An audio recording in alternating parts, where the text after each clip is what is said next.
And welcome to the second lecture webinar series of ACCE.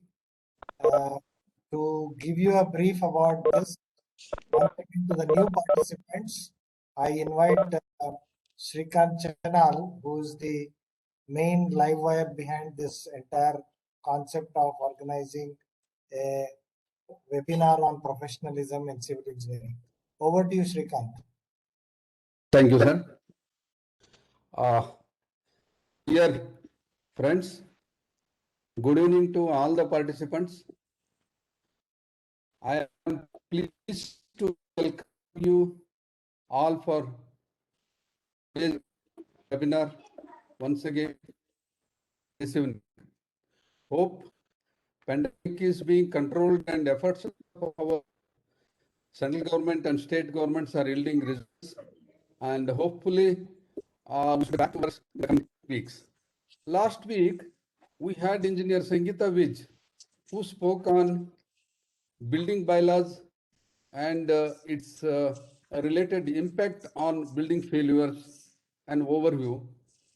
It was a thought-provoking information. So,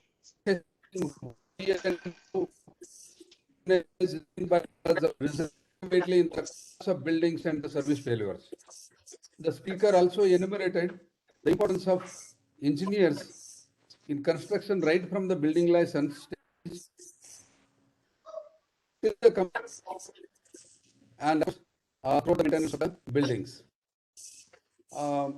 Several measures were suggested to incorporate in our state building bylaws, like mandatory adherence to the BIS codes, NBC provisions, structural and MEP drawings to be part of our building license, then avoiding irregularities in building geometries, etc. All these things are suggested by the speaker to avoid the building failures and the service failures, specifically in the earthquake-prone zones and then cyclone hit areas, cyclone-prone areas, then flood-prone areas, and all that. That was a wonderful lecture on how the building bylaws need to be changed so that our society will get, safe and good serviceable buildings on a long run.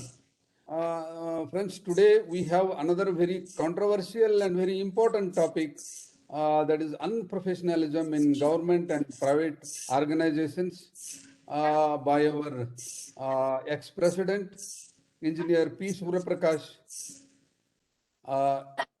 Friends, in government health departments, you might have heard what is known as quacks being caught by the police and put in jail for practicing the other profession in which he or she is not trained or not educated. Whereas in case of our civil engineering departments and organizations, the government itself is recruiting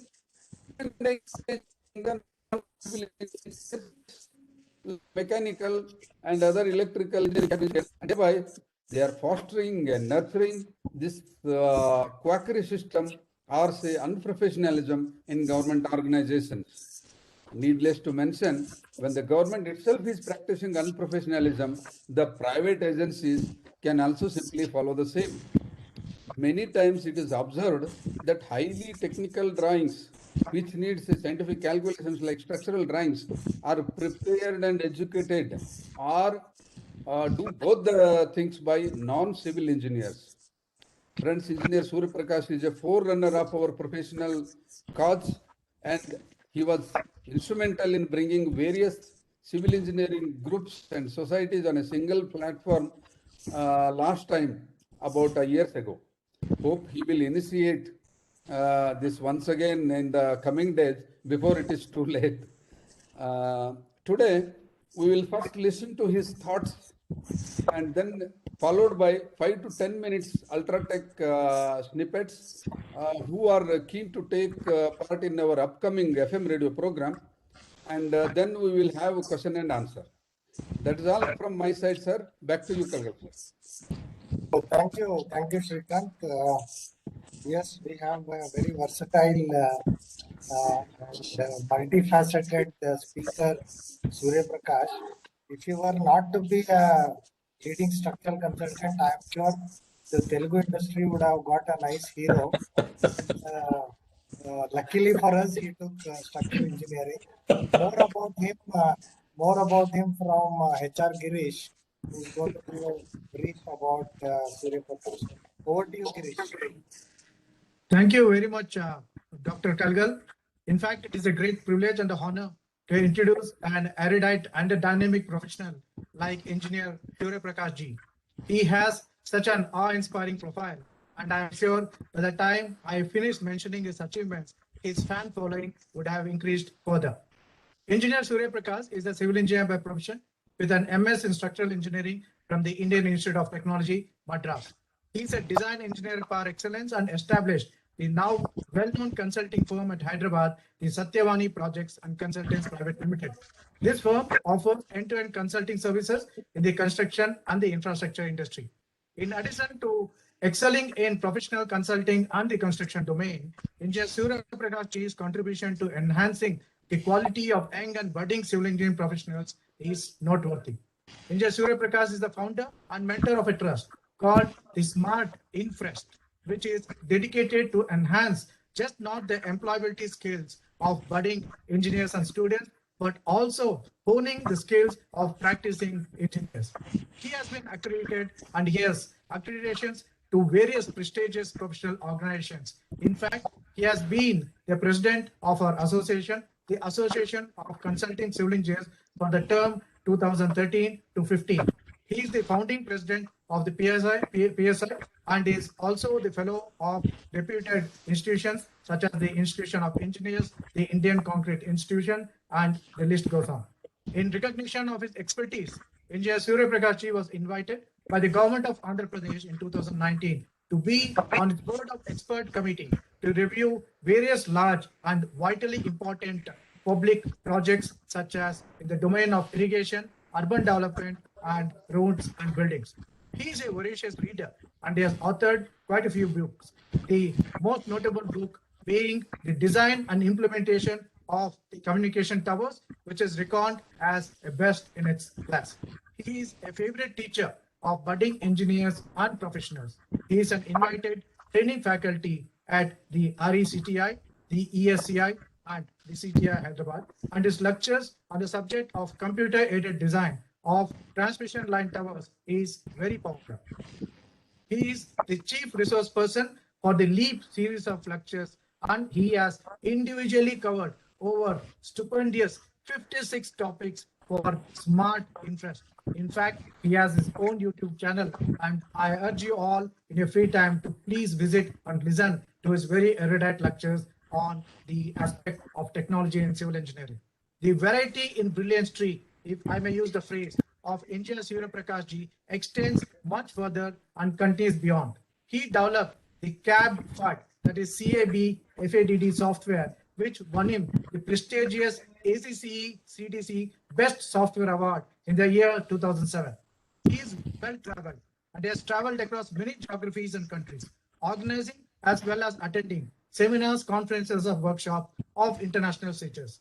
A few of them being the Como, Italy in 2011, the SCWC at Seoul, the IASS in 2012, the Precast workshop at Moscow in 2014, and the SCWC 2015 in Singapore, as well as SCWC 2019 in Istanbul.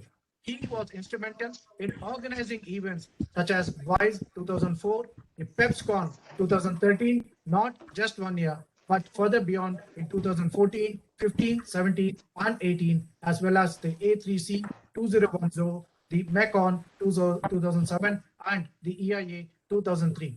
In addition, he was instrumental in conducting workshops to raise awareness and increase proficiency in various engineering standards such as the IS 456, the New Vistas, seismic design of buildings, the IS 1996, and the ISI 1999. He was the member of the expert committee for categorization of seismic damage structures, and he has guided projects for MTech and BTech students of engineering at reputed institutions such as the Indian Institute of Madras, the JNTU Hyderabad, and the National Institute of Technology, Warangal. All these are exemplary in stature, both in professional and individual domain, and that is Engineer Surya Prakash. As the saying goes, the secret of the pudding lies in eating it. Likewise, the analogy in civil engineering extends to the stature and achievements of a civil engineer, which is defined by the structures that he builds and the very many lives that those structures touch upon and their contribution as a civil engineer.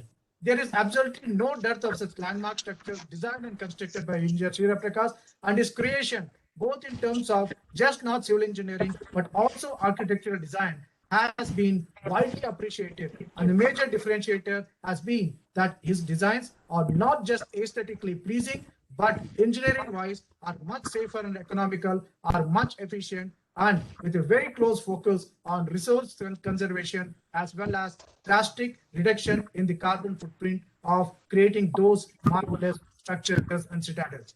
His creation in design and construction spans across the various sectors such as the affordable housing, buildings, and in that buildings, the residential commercial office, the IT and the industrial buildings, the hospitals and the hotels, the infrastructure projects such as the roads, bridges, metro rail, the runways, the hangars, the logistic parks, the leisure theme parks, the stadiums, the transmission line towers, be it FM tower, be it TV tower, be it microwave tower, or the cellular towers. And for all these projects, he has provided the entire chain of services, ranging from just not architecture and engineering, but as well as project management services and much beyond. His clientele include Ministry of Defense, the BSNL, various state governments, as well as world-class names in the corporate sector, such as the Tatas, the Tech Mahindra, the IL&FS, the GVK GMR, Idea Airtel, Saket Manjira, Janapriya, Ashoka, etc. So that's Engineer Surya Prakash for you, ladies and gentlemen. Please put your hands together and press that thumbs up icon on your computer and warmly welcome Engineer Surya Prakash. Over to you, Engineer Surya Prakash. Thank you very much. Such good words, Girish ji. Who else can introduce me better than you? So thank you very much. And today is a big day for me in my career, talking about this professionalism and unprofessionalism. So, in fact, it's a big task for me to put before you about this unprofessionalism that I have come across, at least during my career of 35 years in the last, since I became a civil engineering graduate. So I'll be sharing my presentation on this topic. Okay.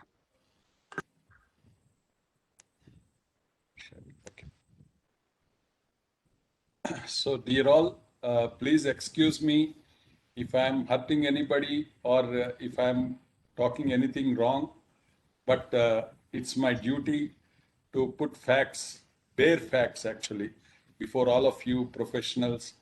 In fact, I'm a bit even emotional while talking this because I am a born civil, I'm a civil engineer since I know about myself, at the age of 3 even. Since then, I had huge expectations, ambitions, and dreams as a civil engineer to be. And then, as I started working in this profession, a lot of disappointments, a lot of surprises, a lot of shocks I have come across. Seeing this unprofessionalism is not seen only in our profession alone, but still our profession deserves to be much better, and our engineers deserve to be much better in their lifestyles or deserving and commanding respect in the society. But we don't see that, and I keep getting a lot of messages from many engineers. They're waiting for jobs, they're trying for jobs, and even senior people. That's an unfortunate scenario. And today I'll be sharing my views on how this scenario is happening. That's how I'll be talking about. So please bear with me if I'm saying anything wrong. So let us start praying to the great engineer Sir Mokshagunda Visvesvaraya when we are talking about professionalism or unprofessionalism. He is a man who has set standards and is the only engineer so far to be coveted with this Bharat Ratna title. And he has gone beyond the boundaries and set a lot of benchmarks for civil engineers to emulate. And let us pray for him. And we are all doing every year celebrating his birthday as Engineers Day in our country. So 1860 to 1962. And then we have, though not a civil engineer, K.L. Rao, engineer K.L. Rao, who has risen from being an assistant executive engineer to the level of central minister. And he was the one who first proposed interlinking of the rivers. And let us try to emulate such people. And next we have in the private sector, Dr. A. Ramakrishna, who was who has taken technology as a basis for the growth of a big corporate like what we are seeing L&T today, ECC. And he has risen from joining as an assistant engineer to the level of joint managing director for such a big corporate. And he was the man behind the growth story of L&T. I've been following since my graduate days, and he's a man to be emulated. And next we have a living legend, engineer Sridharan, who is also counted with Padma Vibhushan. And he's popularly known as Metro Man also. And he's a man who has set, again, bigger benchmarks working in the government sector, growing to the level of managing director, and not being left to be free or retire in his life. So we civil engineers have to emulate such people definitely in our profession, in our job, in our research, in our academics, anything. So by praying to such great people, I'll start my talk today. And we'll also see what all engineers contributed to our country, whether it is underground metro or it is power projects, mega power projects, or major industries, irrigation projects, highways, connectivity and urban transport, mass housing and renewable energies, and recent airports in the last 2 decades actually. So this is the contribution of our engineers.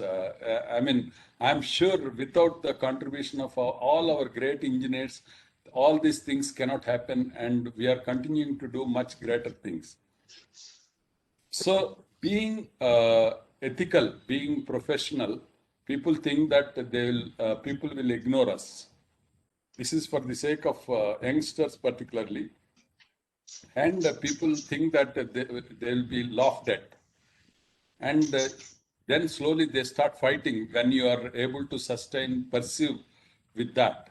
And then you will win definitely. So being professional, being ethical is the only route we all have to take. This is the message with which I start my talk today. And the overview of my presentation is introduction to the topic. And I'll briefly touch upon unprofessionalism that is happening in our country. Of course, very few examples. And then we will talk about ethics and professional issues and career for engineers, built environment challenges that we are facing, causes and remedies, and engineers' focus, and what are all the professional issues that we are facing to be professional in our career, and professionals' challenge. So these are all the topics. Please be attentive, and I request all of you, this is not just a webinar, this is the voice of all our fraternity. I am only representing all of us to express our views. I'm sure if I miss anything, you can update me. If you want me to add anything, you can add those points also end of the seminar. I'm only representing all of you, whoever is listening to this. Please bear with me. So civil engineering, as I said, is the greatest profession and oldest profession. And we all know thousands of years back, since civilization started, civil engineering existed, though it was not called with the same name. But civil engineers have been contributing to this civilization actually. And the construction is the result of our engineering, and ethics are the base for it. which we are discussing today, which are lacking actually. And so we have to raise our professionalism standard. That is the objective of my talk today. So let us all take oath today to work for ourselves, to work for betterment of our profession, and to follow these ethics and professionalism in our career. So I will be, as per the topic today, I'll be connecting with this unprofessionalism in the government, private sector, real estate, urban local bodies, unprofessionalism among our engineers only, and other professionals also. So this is the overall view on unprofessionalism in our construction projects. So engineering departments headed by bureaucrats or politicians. I have come across, I think some states have engineers heading as principal secretary of those departments like Public Works Department, Irrigation. All these are engineering intensive departments. And I really am taken back when I came to know that so many IAS officers will be heading as principal secretary. But definitely, these IAS can be conferred on great engineers who can lead this kind of departments. And the civil engineering projects are also being headed by non-civil engineers. So this also is a not acceptable thing. We all have to think about how to make it happen to lead any civil engineering project by civil engineer. Unqualified persons are entrusted with construction activity both in government and private sector.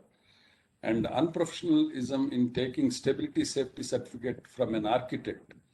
So this also, today also Srikanth has shared me one example where architect signs that building is safe as per IS 1893.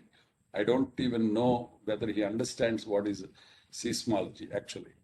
Then the government department sticking to its age-old specifications and construction practices in spite of technological developments. In fact, I was a consultant for a World Bank funded project on studying the design practices, construction practices, quality control, and design principles. On that, I have reviewed the entire state implementation of the project and given the report. Then I came to know that the departments are still working on age-old practices. Non-implementation of NBC 2016 in building bylaws. This is the biggest setback that is happening in urban local bodies. Strictures on earthquake and several safety measures are made applicable to high-rise buildings. As we all know, in the recent 16700, they have given very good specifications and norms to be followed for the design of a high-rise building. But if you see in the name of model building bylaws and ease of doing business, they have started making buildings up to 500 square meters in many states need not be signed by engineers even. So neglecting the same totally in the low-rise buildings, which are also subjected to same kind of forces. I fail to understand how a small building need not be designed for earthquake. In Gujarat, we have seen post Bhuj earthquake, how many buildings in the rural and urban areas have collapsed, even in smaller sizes, particularly in smaller sizes, because they were not engineered. And still the government has let loose this thing, and we all engineers have to work together to highlight this to all the lawmakers and governments and administrators. Now, we are seeing this infra projects. This is a newspaper cutting actually. 470 infra projects show 4.38 lakh crores cost overrun. This is all public money. And of the 1737 projects, 470 reported cost overrun and 525 were delayed. Almost like 3/4 of the projects are running late or running on higher costs actually. So this is almost like 25% cost overrun in the projects in the recent times. So this has been happening every time. And we have seen so many planning commission reports and CAG reports where they have mentioned this vociferously, but unfortunately, none of the lawmakers even know about it. And next is the building collapses. I'm only taking some of the examples, like there are so many building collapses happening in the country. But immediately after Gujarat earthquake, for example, the government of India, headed by Urban Development Minister, announced that in the 2001 only, they will bring about this engineers bill to be enacted. But unfortunately, it is 20 years now. And even today, it's not happening. And they're arresting the structural engineer whenever a building collapses, but they can't fix the responsibility on him, certainly. And there are so many reasons for building collapse, and it's not the engineer alone. I'm sure any structural engineer consciously will never design a building to fail. And no engineer supervising the building so no engineer supervising a building will allow poor quality who is conscious about the quality and who is responsible or accountable. But today, unfortunately, as per our act, engineer, the word engineer is not recognized in our constitution. That is an unfortunate thing. Still, it has to happen. And this is one of the things that happened in Amrapali. The Supreme Court has made the developer to pay compensation to the buyers. So the delay in projects, the failure in projects happens not only in government, but also in private projects. 42,000 buyers got the compensation from this judgment. Next is the moves to rein in fraudulent builders. So this is also real estate. So this is the Supreme Court orders that is happening on 70% of the projects initiated by one group a decade ago are still incomplete. That is the unfortunate thing. Though we have got RERA, which is the main objective of which is to control this kind of fraudulent practices, but still the reality is far. Because again, there also they are finding loopholes to manage, which I'll be sharing today. Next is the government irrigation projects. We are seeing, we were also part of a committee of this, where we reviewed the project cost, and we found that there is a 2,346 crores excess spending on the project or their inflated costs. Next is we have also reviewed the way of bidding, the unprofessionalism in the bidding process also. Only to benefit few people, actually. That is the unfortunate thing. And it's not the engineers. I'm not blaming engineers here. I'm going to explain how it happened, why it happened, and how we can overcome this kind of flaws in the process, actually. Next is we all engineers, please note, the structural engineers, the National Building Code 2016 gives the period of inspection shall be in any case not more than 5 years.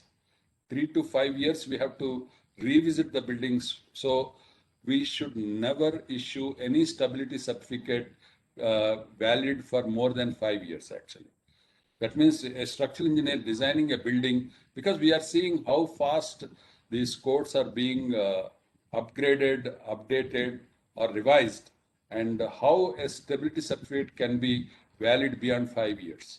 So in abroad, we are seeing any amendments happening to the code, immediately they'll start retrofitting the building as per the amended clauses.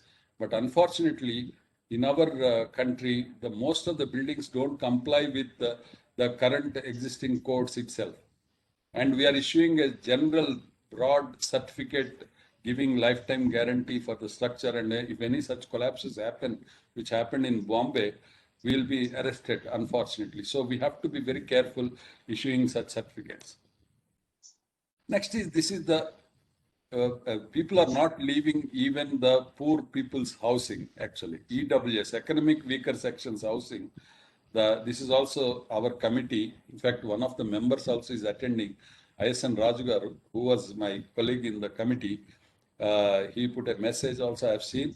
And this housing in AP has got the estimates hiked by 4,930 crores out of, imagine they could give another 1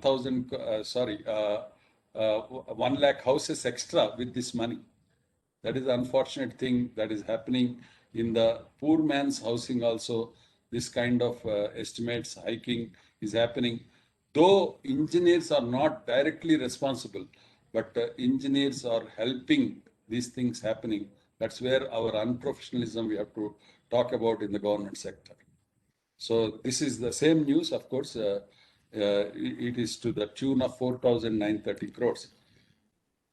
Next, urban infrastructure, we are seeing in a bad state, like roads, drains, waste management, water supply, traffic.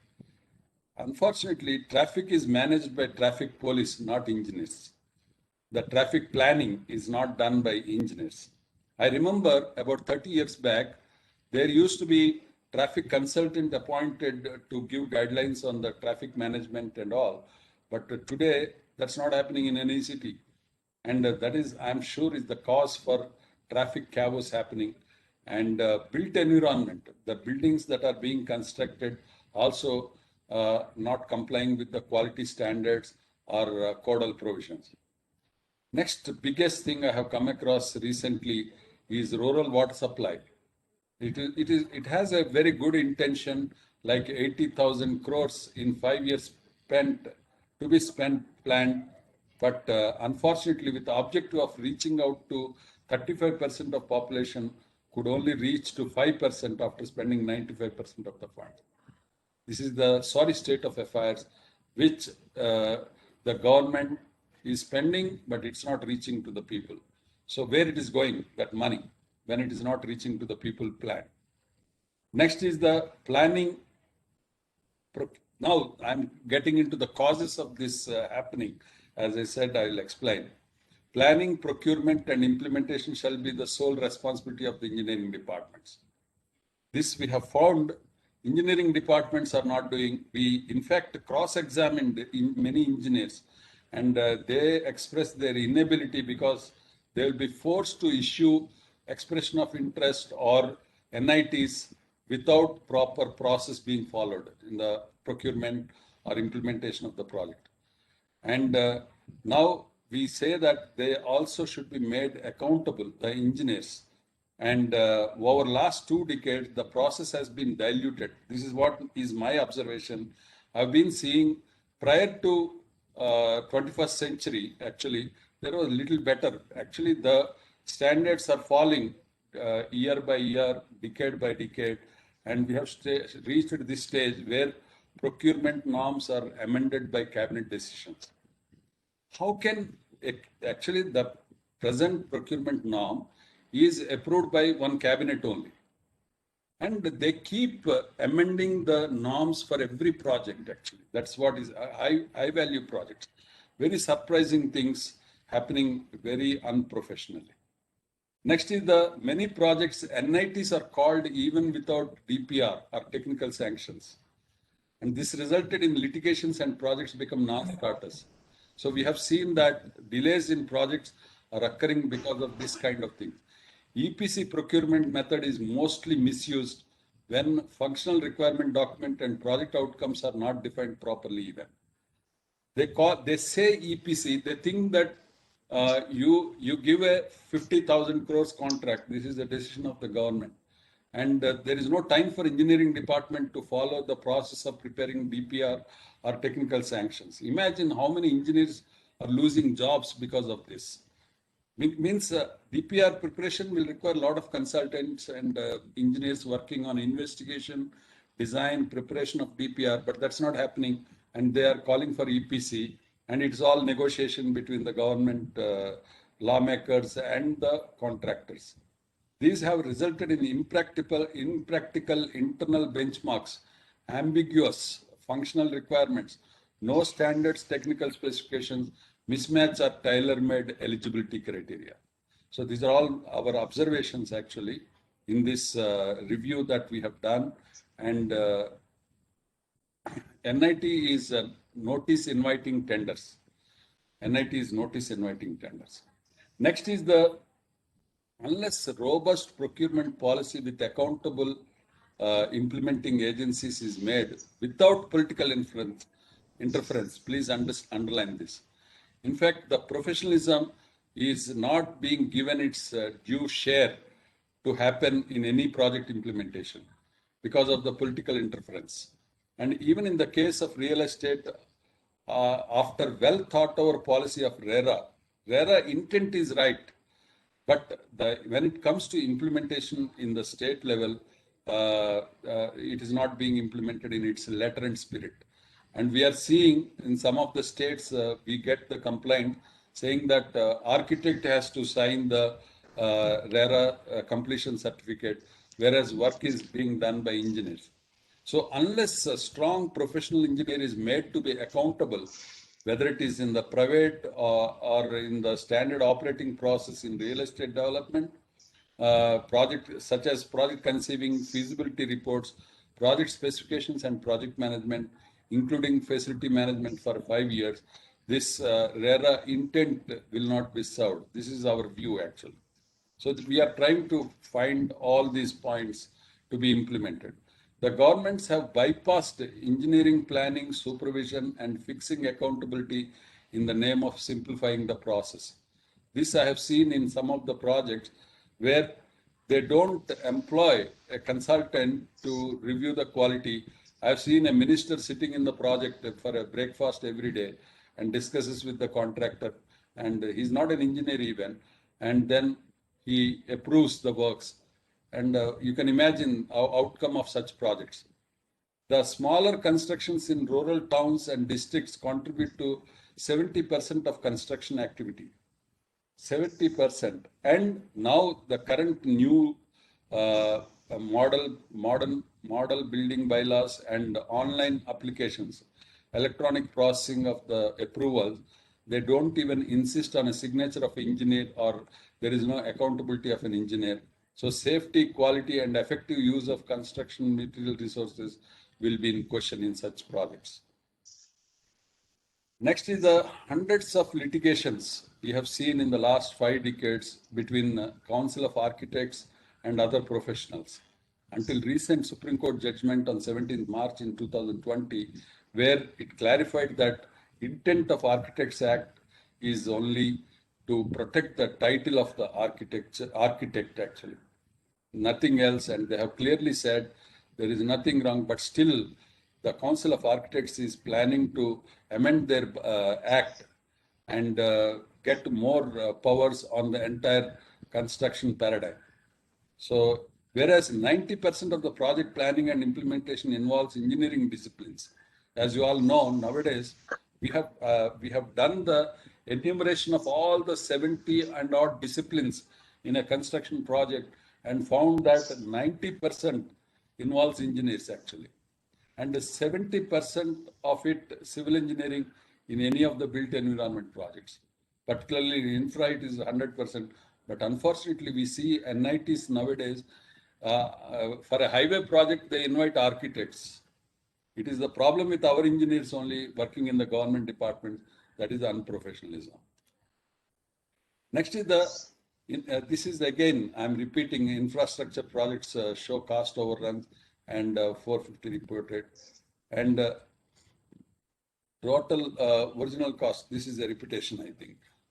And then delay in tie-up for project financing, delay in finalization of detailed engineering, change in scope, delay in tendering, ordering and equipment supply, and law and order problems, among others, are the reasons for the report.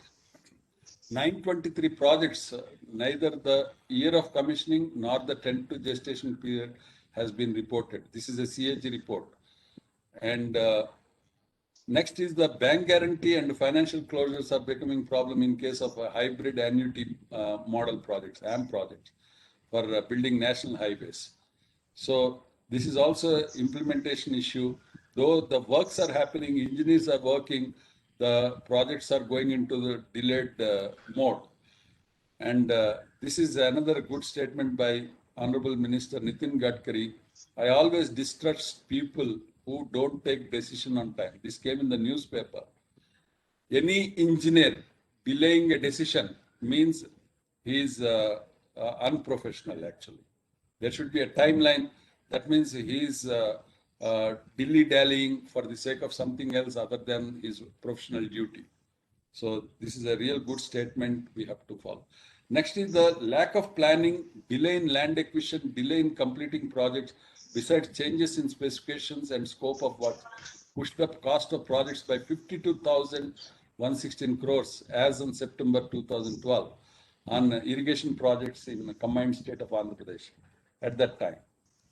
And the I-cut or irrigation potential creation and stabilizing the irrigated area was also not achieved in spite of spending huge amount of money, like 80,000 crores. This is the CAG report again. This is the same CAG report on AP irrigation projects, and the project which was originally estimated at 17,000 crores in 2007 had doubled to 38,000 crores in December 2008. I am not qualifying or accepting all this. This is reported in the news and raised by CAG report. But to understand the level of unprofessionalism that is happening, we should go through these reports without adequate planning and clearances from different agencies like Central Water Commission, Planning Commission, as well as Minister. How an engineer will sign such DPR? Forest clearance delayed 21 projects, environment clearance delayed 18 projects, 11 projects were taken up without preparation of DPR. This is the CAG report. And the internal benchmark estimates were inflated to the extent of 3,129 crores. And mismatch between time stipulated for completion of the project as per the agreements and the detailed project. So even the detailed project report is supposed to give the project schedule and the time of completion, but the agreements entered into with the contractor based on the, we know the sequence of the project implementation is detailed project report, technical sanction, tender document, and then issue of the contract agreement. But there is no comparison between DPR and, so nobody checks. So CAG audited and found that there is a mismatch even in the timelines given in DPR versus, so if DPR is prepared. If there is no DPR, no problem at all. In 36 packages related to 15 projects, it was found that works worth 7,850 crores were awarded to single bidders. So this is also unprofessional, no competition in tendering. And of the total 3,627 crores distributed to contractors, underline, in the form of mobilization advance, 349 works, the state government is yet to recover more than 1,100 crores because the stipulated 10% work has not been completed even. So these are all the unprofessionalism that is happening in many projects. Now let us come to Engineers Act that has been long awaited for last 50. In 72, when Architects Act was promulgated, engineers were promised that they don't lose anything. They are giving only architects title to the architect, but they have used architects successfully in the last 4 decades to make our engineers very depressed actually. Probably India is the only country among few which has not enacted and recognized the engineering profession. This is the biggest cause. That's what I'm trying to prove today, that a professional engineer status, and this shall also be applicable to all the government departments, because a government engineer cannot be away from this professional engineer, whether it is PSU, central government or state government. PE registration should be made mandatory. This is my point. And continuing professional development. When that happens, engineers will be updated in the departments also. And we have Board of Chief Engineers in every state. And Board of Chief Engineers is empowered actually. But unfortunately, the decisions taken by Cabinet only will be implemented. And the Board of Chief Engineers accept any amendments. Once one rule is agreed, unless that rule is amended, there should not be amendment to rule for the sake of a project. This is what is my point today. And if we make this professional engineers compulsory, and the one who loses professional engineer registration should lose the job also, government job as engineer. Maybe he can work as a clerk, but not as an engineering decision.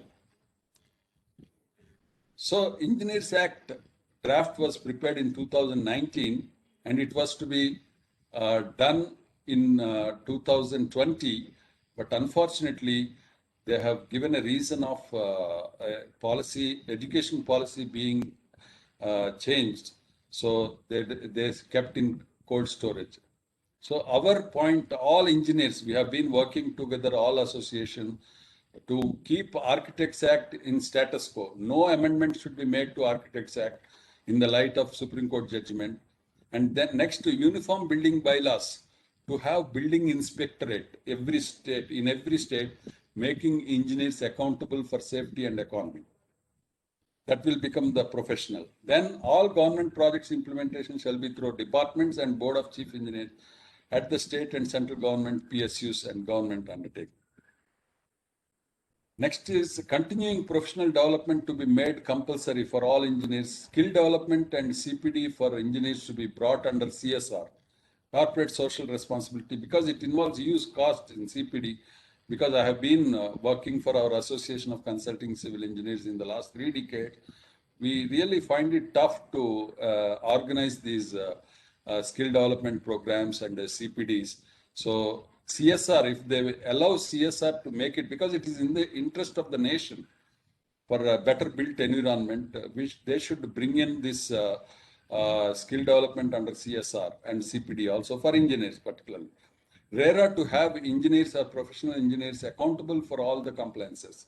So in all the states, engineers have to work with the RERA of that particular state, whether it is any state, we have to do that.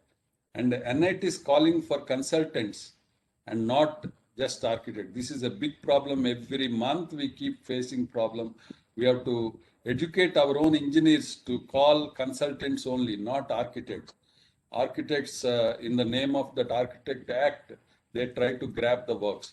Uniform procurement norms for consultants is to be made mandatory by implementing subject to QCBS system. Subject to, underline please, QCBS, quality and cost-based system, selection system.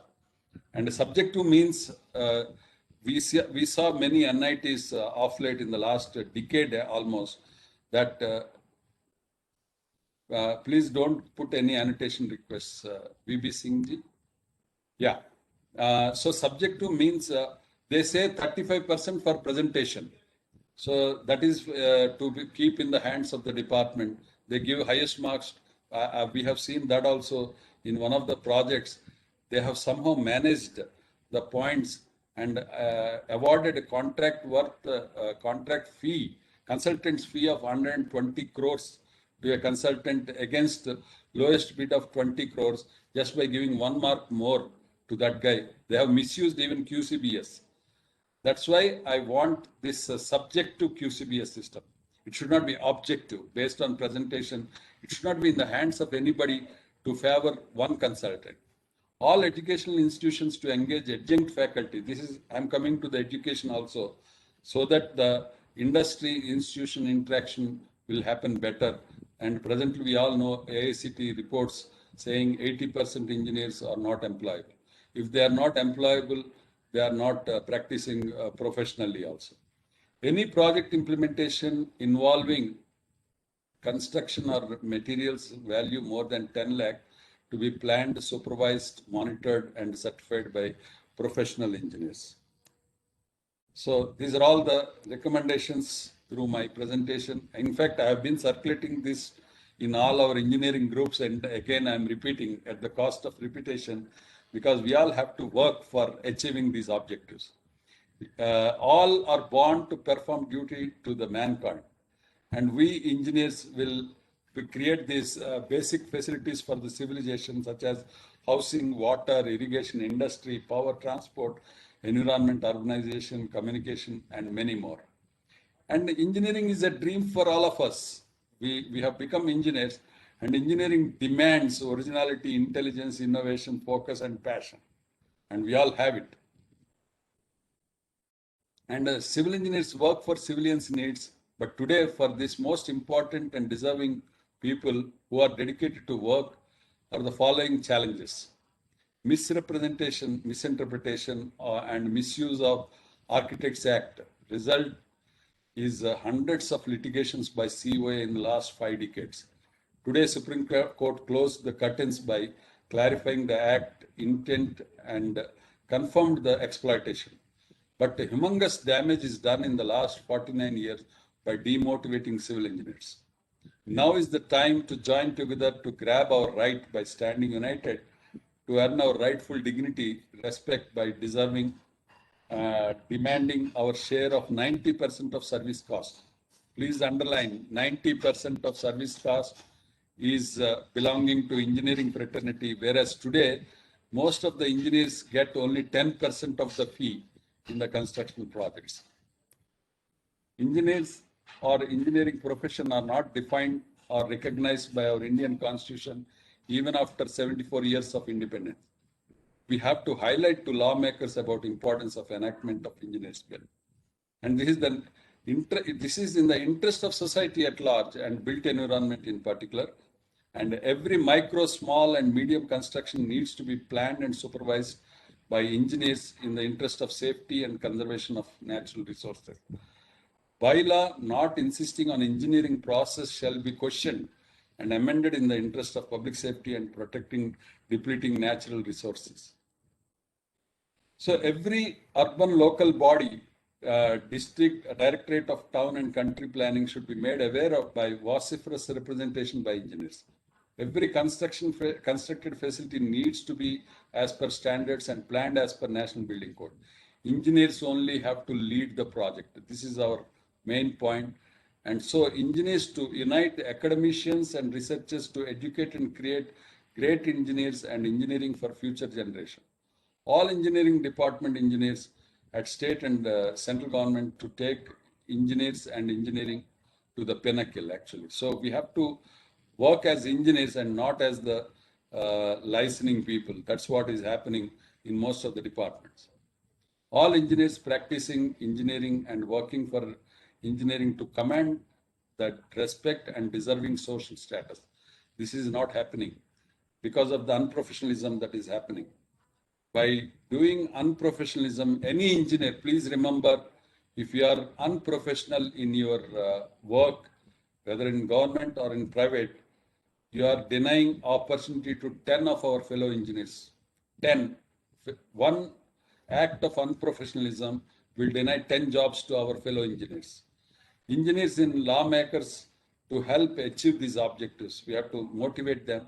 Engineer entrepreneurs, developers, builders, industrialists to protect engineers, at least in their projects, in their industries, give opportunities to engineers. Engineers in administration to order and implement rules that are important to constructed facilities. So these are all the things, and we all know there are about 1,000+ associations of engineers with membership ranging from 200 to 80,000 with many intersecting objectives and members with the common objective of welfare of engineers and engineering. So to strengthen the engineering profession and enhance employment, we have to come together, join together and work for our own engineering fraternity. It's time to gain this momentum using technology by meeting periodically to discuss. I appreciate our Bangalore Center for organizing this kind of professionalism series, where all the deliberations to converge to make this happen, my wish. And unite all engineers and engineering associations by connecting with them. Have weekly action plan, representation, memorandum, petition, filing writs in the courts, and identify action groups, associations uniting all presidents and legal drafting cell. We are all doing this. I'm not talking theory actually. I'm only presenting what we have been doing in the last 6 years actually. Since 2015, we all engineers and engineering associations are attempting to achieve this but I have created a group of Telegram where I thought I will connect with at least 1 lakh engineers, but that itself has become a big task for us. We have reached 23,800. Now we have fallen to 16,800. The main objective of the group is to connect with all the engineers. Once we are connected, we can achieve our objectives.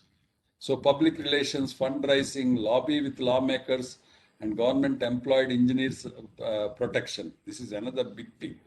While I talked about unprofessionalism, I have seen engineers working in departments at the highest levels being abused, actually, disregarded, and insulted in the meetings.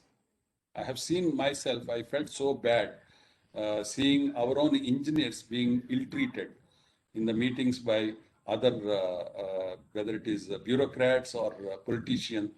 It's very bad. So we engineers have to come together. We have to make them professional. We have to make them accountable. At the same time, we should protect their respect and regard. So need to connect all practicing professional engineers across the country. And building, planning, layout, and design is not the sole domain of architects. Let us please make it clear. Engineers can plan better. It protects only title of architecture and not title of architect and not the practice, actually, at present COA. But they are trying to amend their act now to get the entire building domain into their fold, actually, so that all engineers, 90% of the scope engineers will be playing second fiddle to the architects. So if architects succeed, hundreds of thousands of engineers in towns and districts whose livelihood is planning and design would lose the right to practice the profession and may have to play second fiddle to architects. In India, engineers or engineering profession is not defined in the constitution, and many efforts to get Engineers Act have not been successful so far. Our Institution of Engineers, our parent body, has 80,000 civil engineering members and 130 centers across the country. So we have to connect with them, utilize their strength, which we are trying to do now. And there are many local body engineers associations, every state, and they are district level or town level and all. So we have to bring them to the state level and national level. So they're all the associations like our ACCE, I is there, ISTT, CEAI, Consulting Engineers Association, Engineering Council of India, APGCE, Institution of Engineers, all these associations and institutions to come together to work for the benefit of our engineering fraternity. So we have to, if engineers are protected, engineers protect engineering. If engineering is protected, built environment is protected. And a protected built environment provides safe and comfortable living for the humanity. So now let us look at some of the inputs that I got from Karnataka State, like an architect issuing a certificate to the local body that the building is constructed as per NBC and 1893. I don't know what authority an architect has to certify completion certificate, cost certification. We also seen in some of the states that the architects are issuing completion or cost certification, RERA compliance, where engineers execute the projects, whereas engineers execute the projects. So this is the certificate signed. I got the copy from Channel. Thank you for sharing. So this is the certificate issued by an architect. So this is the unfortunate thing. And RTI filed by Srikanth has got startling facts that about 100 in some 8 RTIs, he could gather information that 100 civil engineering jobs occupied by electrical and mechanical engineers, whether it is JE post or AE post. This is an unfortunate scenario. These are all the RTI applications that are filed by Srikanth and replies by the department, where they have even mentioned the numbers. So if you total up all these numbers, it is almost 100 plus. So now we all know that the government of India is having very ambitious plans for housing for all, water supply, that is Amrut schemes, and education infrastructure. A lot of funding is going on in urban transport, highways, and rural road connectivity, defense border connectivity, and irrigation and power, etc. We all know that fastest growing economy with the second highest population. And in addition, real estate through RERA is being regulated, spending millions of crores every year. Challenge is how much of it is effective in fund utilization, fund deployment, achieving the objective, achieving the desired quality because of the and functional performance, procurement, timely delivery, and escalation in the cost. Umpteen reports we have seen CAG giving reports and on fund deployment and effective spending. And construction spending is second biggest GDP growth driver in the economy if it is spent on construction. But we are seeing most of it is not being spent on the construction. Institutional mechanism bypassed. The project planning and implementation shall be responsibility of the engineering departments in the government. And we have seen success in metro rail. We have so many success stories of engineers. Sridharan sir giving reports on right way of implementing these metro projects and implement. And we have also seen highway projects implemented in early 21st century, about 72,000 kilometers of roads implemented in 4 years with the proper implementation plan.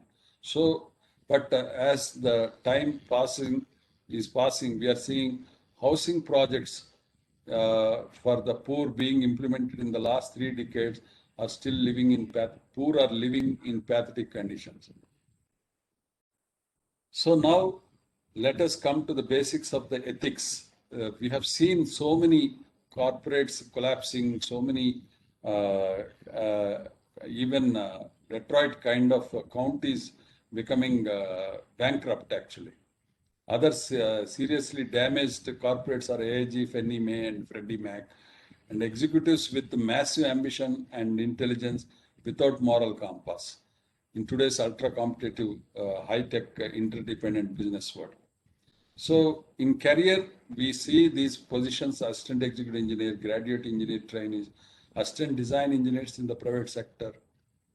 We have supervising engineers in the construction, interns joining, teaching assistants in the college, researchers. This is the starting position. From there itself, we have to motivate them to be professional and train them in a professional. And we have seen builders, contractors, developers, quantity survey, CAD engineering, like detailing and drafting, and planners, schedulers, and construction engineers.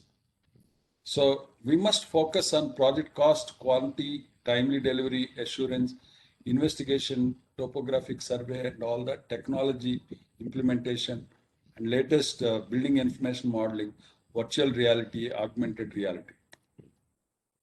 And project vision, location reconnaissance, product identification, implementation strategy, project management, both financial and technical. And we must focus on master planning, concept design, value engineering workshops, statutory appraisals, design development, DPR, technical specifications and technical sanctions, and procurement process of vendor registration to bidding, and procurement method, design build or lump sum or EPC or LMP, this is a cost plus model, labor, material, plant and machine. And we should focus on quality plan with assurance, control and audit, construction engineering, geotechnical, structural finishes, and construction management, construction supervision, coordination, quantity survey and costing. Change management, safety plan, contract administration, and management. So, Surya, sorry for interrupting. A lot of interaction is expected. So if you could kindly wind up 5 minutes. 5 minutes. Okay. I'll conclude. So read at least, this is the daily minimum 1 hour fitness for engineers. Be attentive, learn new thing in engineering and continuing professional development, visit or observe construction going around and think of social problems around us, and teamwork and management and leadership, and ethics, satire, attitude, honesty, integrity, punctuality, and charisma without conscience and cleverness without character, a recipe for economic and personal failure of epic proportions. To educate the mind without morals is to educate a menace to the society. So these are all some of the good points I have picked. And trust and credibility is what we have to build. That should be our ethic and our professional value. And character and reputation also we should build. And so finally, all the 12 qualities we should check and try to implement in the ethical manner. And we all know that there are associations like FICCI, CAI, and we should also have for our engineers the similar one, single body regulating our professionalism and technology indigenization and design, planning and architecture. So employment and employability, professional societies, these are all the professional issues which we have to handle, and interdisciplinary issues. And we have about 30 million engineers in our country and producing every year about 1.6 million engineers. And we have to create opportunities by mandatory professional compliance, save resources. And so I'm skipping all this. And finally, encourage innovation for Indian needs, affordable housing, healthcare, urban infrastructure, and all these issues. So our challenge is unity among engineers, integrity of engineers, leadership in engineers, public trust, managerial abilities, and professional ethics, and healthy competition, deliverability, quality, IQ levels, and all is next. So prevention is better than cure. So we have to train our engineers, motivate engineers to be engineers, no other job, and enlighten developers and builders to engage engineers. And nurtured engineering gets better engineers. Buildings get distressed without building engineers. And no causes or remedies for projects with good engineers. So arise. So let's not be disappointed. Let us all work for achieving all these objectives. And I wish, so this is all, I am also contributing, working on all these things, doing a lot of projects, and also trying to work wherever possible to enhance our engineers' involvement in the projects and delivering the projects as planned with the technology. Whatever I said, I am trying to implement to the maximum possible extent. And I wanted to share, but yeah, definitely I want to spend more time interacting with all the engineers to arrive at action plan, not just giving a webinar. So this is my objective of my talk today. And so I hand over the session to the organizers to open the session for question and answers. Thank you, Surya. I'm sure definitely there will be a lot of questions. But before the question answer session, I know in all these webinars, we are now planning to have one short snippet from the supporting organization. Okay. So there will be a 6-7 minutes snippet from Ultratech Cement and Concrete Division. So may I request Srirang Tembe to share some thoughts on whatever topic that you have chosen. I understand you are going to talk about conventional and modern methods for tile fixing. Tembe, you can unmute yourself and cast your screen. I am. Sir.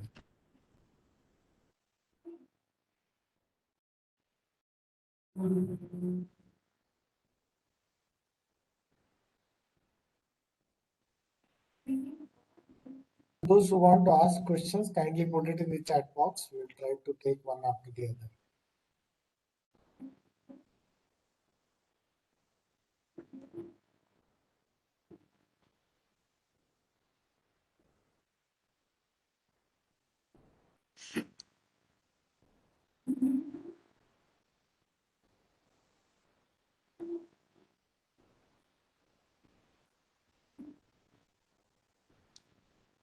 So good evening to all. Sir, can I start or after any questions? Yeah, please start.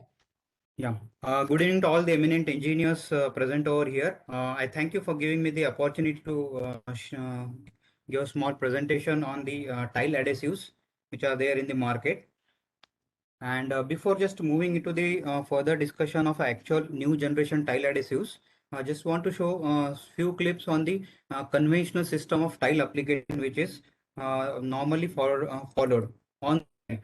So there are like different applications, wall tiling and floor tiling. So when it comes to wall tiling, generally it is carried over a plaster surface by applying a cement paste on back of the tile, and then the tile is fixed over the cement or plastered substrate. So that is a normal procedure which is followed for the wall application. And similarly for in terms of like floor application, after finalizing the levels and the slopes, required slopes, normally a loose cement sand bedding mortar of say 1:8 ratio is normally laid over the entire slab surface, and then thereafter a pouring of cement slurry is done over it, and over that then the tiles are fixed, measuring the line level, everything.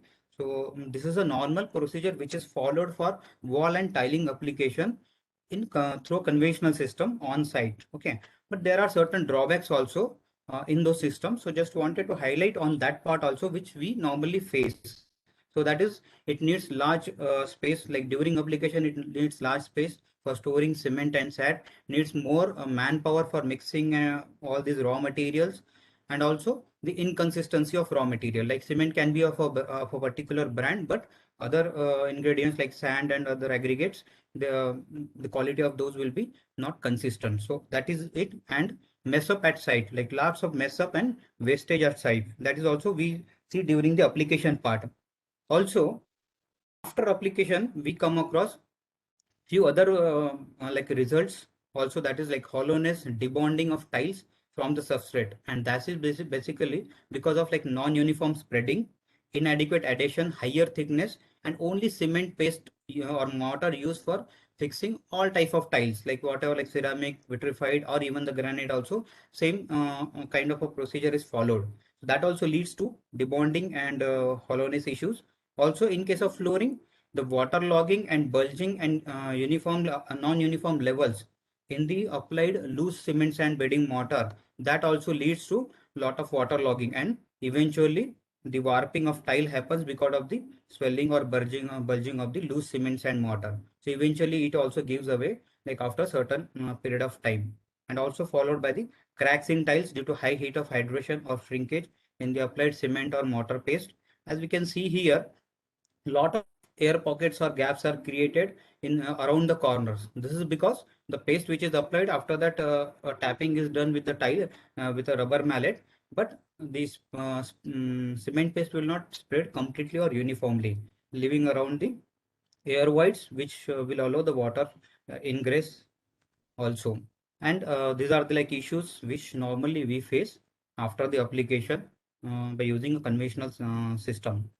So how to like overcome it? So what is the like solution to overcome these drawbacks of traditional system? So there are certain this thing. So for that we have like new generation tile adhesives to overcome the conventional system, and to replace the conventional system with the new generation tile adhesives. What are those, like what are the advantages with that? Different tile adhesives for different type of tiles. So as per the different requirement, different adhesives are available. Thicker and thinner application of adhesives also as per the substrate is also possible. Main advantage is no pre-wetting or soaking of tiles required, and all these products are self-curing material, because in conventional system we cannot cure it, it is behind the tile. So all these materials are self-curing material. That is an additional advantage with new age tile adhesives. Polymers enriched material, so no shrinking and lower heat of hydration. So all these additional features, especially in case of flooring application over a rigid surface, not on a loose cement sand mortar, application over a rigid leveled surface, the application done with tile adhesives. So all these points or advantages of using tile adhesives add up to eliminate the disadvantages which normally we face using a conventional system. And also it gives like better open and adjustable time during the application, that is convenient for the contractors as well. So these are all the like implications, and the thickness also can be applied with using a proper notch travel. So these are the types which you, and for this, like what are the tile adhesives? There are like a lot many companies who are providing this kind of ready to use new generation tile adhesives. And basically as per the code like 15477 suggest, there are different types of tile adhesives, T1, T2, T3, T4, T5 type. So as per the requirement and as per the tiles to be used, Like the basic ceramic tiles will have porosity more than 3%. So basic tile adhesive of T1 may be helpful because small ceramic tiles light in weight. But when we talk about larger tiles like say marbles or granite which are heavy in weight, then we need to go for a higher version like type 3 or type 4 adhesives which are suitable for the tiles which has like porosity less than 3%, even less than 1%. So for that we need to have a proper additional bonding. So in such a case this kind of tile adhesives like T3 or T4 depending on the tile material which we are using can be adopted. So this is the advantage with the new generation tile adhesives. Okay, and where it can be applied, where it can be used. So tile adhesives can be used over any strata, cementitious strata, like over AAC block, over concrete blocks, over all the RCC or column faces, and high strength wall plasters also. Also, in case of application over say wet areas or say non-cementitious substrate like plywoods or somewhere, if we want to do a tile adhesive application, so in these adhesives, as per the codal provision, we can add acrylic or SBR liquid additives, which will help to gain the extra bonding strength in such kind of a critical or a difficult application. So all these areas, these ready to use tile adhesives can be used. And what is to be like avoided during the application, that is lean mix or a thick wall surface or waterproofing coat, like say membrane waterproofing coating is done on that surface. The tile adhesive should not be applied directly because the film may come out along with the tile adhesives. So these are the few precautions also to be taken. And what else is application on both like substrate where we are applying the tiles and also on the back of the tile where we are doing the application. So complete spread over this, and the picture shows that like it has to be checked like this, which will ensure the complete spread of tile adhesive on both the surface to ensure there are no air pockets left around. And during application, one more thing can be done to avoid the water ingress like we have seen in case of conventional system. It is always suggested to use spacers to create space between the tiles while doing the application. And in those space, we can use suitable tile grouts so that this the gap between the tiles can be filled up completely, and it will make the joints watertight so that the chances of water percolation through smaller joints, okay, up to the substrate is can be avoided using the suitable tile grouts and suitable spacers to do that application. So these are the this thing can be used, and these are like some suitable tools and tackles which has to be used along with the application of tile adhesives so that it will make the application of tile adhesives very much convenient and in a proper way. Mixing machines like measurement tapes, levels, and especially the this kind of a vacuum hook tools when we are doing the application for a large size, large format tiles. So this can be done into. And lastly, all the manufacturers mostly they are doing this kind of a pull out testing at the lab end so that the tile adhesive before we are like releasing it to the market, it can be tested in the lab also during every batch.